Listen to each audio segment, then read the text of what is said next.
Hello and welcome to Priya's Corner. Well, the Bihar Assembly election results are out and what a mandate. No one predicted this kind of numbers for Nitish Kumar. I mean, it's almost a wave. The exit polls that came out, yes, they said the NDA is winning, but such numbers, and also everybody expected BJP to take the lead, not Nitish Kumar. So then what are the key takeaways from these elections? One, of course, is that brand works. The brand of Nitish Kumar is what has won the election. We can talk about issues, his track record as development, the issues that mattered on the ground, but really in the end this is also his last election.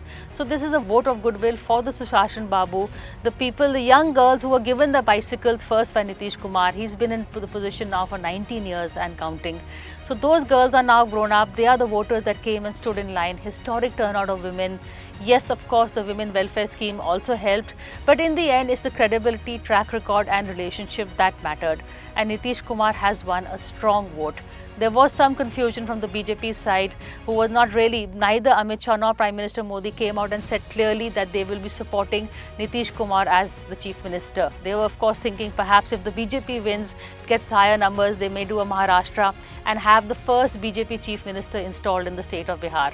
Well, that now looks pretty unlikely. I don't think the BJP or anyone can deny Nitish Kumar his chance at the Chief Minister's chair again. So brand counts, governance counts, track record counts, and this is an election, a wave that no one saw coming.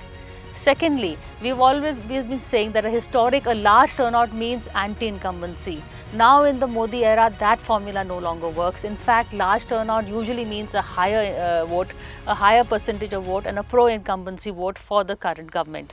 There is also a reason behind this. Current governments, people who are in power, can actually deliver on their promises. For instance, this whole Mahila welfare scheme that was announced, the Mukhyamantri Yojana, they also delivered the first tranche, 10,000 bucks in women's, over 70 lakh women's pockets before election time came. Meanwhile, Tejasvi Yadav, everybody said Jivika Behan, they all made their manifestos, but they could only deliver if they came to power. Money in the bank matters more. Prashant Kishore has called this bribery and he's not too wrong. I saw the same in Madhya Pradesh when I was there. Then Chief Minister Shivraj Singh Chauhan's Ladli Behna scheme had put 3 tranches in the women's pocket on Diwali just before the elections. The women were going and buying, shopping, smiles in their faces. That is something that worked in their favor. So we can, I don't know whether this is a good trend or not. I am particularly not in favor of it because I do tend to agree with Prashant Kishore. But hey, this is what is working for the politicians, and more such schemes unfortunately are going to be announced on the election eve. Unfortunately, because I really believe instead of putting money in the bank, put jobs in their houses. That's what really people want and not just welfare schemes and doles. But that's a topic for another day. The third big takeaway is, of course, the fate of the national parties. Congress, of course, is doing worse than it did in the last elections, if that's even possible. They will have to rethink their campaign, their organization on the ground and the kind of issues they've raised.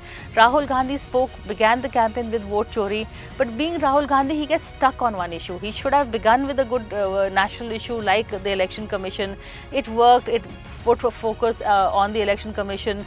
Names were added to the voter list. There was some kind of rejig that happened, reform that took place immediately for Bihar election. Awareness was created. He should have then moved on and raised other local issues, jobs, development, industry for Bihar, education. Those were the issues on ground which Tejasvi Yadav was raising. Congress should have also raised those issues. It didn't. So, and of course, there's a lack of organization on the ground, no strong local leader. These are the things the Congress will have to really think about because UP is coming. Akhilesh Yadav is really watching the Congress carefully. He's going to be wondering how many seats should he give the Congress, because putting seats in the Congress kitty is actually just throwing them away. That is the one lesson the allies are going to take from here.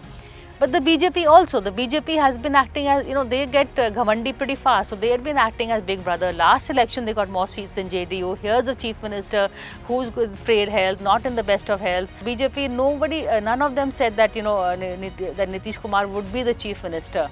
The voters decided who would be the NDS chief minister. Like I said earlier, BJP cannot now deny Nitish Kumar that chair. So end of the day, there will be of course more takeaways. Role of Prashant Kishore, role of Gen X, who in a post-Nitish era, look at Chirag Paswan. He may get even more seats than the Congress. He is coming up. Tejasvi Yadav, while we are recording this, his own seat seems to be in danger. So Tejasvi versus Chirag Paswan, who has the edge? And of course, what is going to be the future of Prashant Kishore? But that's for my next podcast. For now, that's it.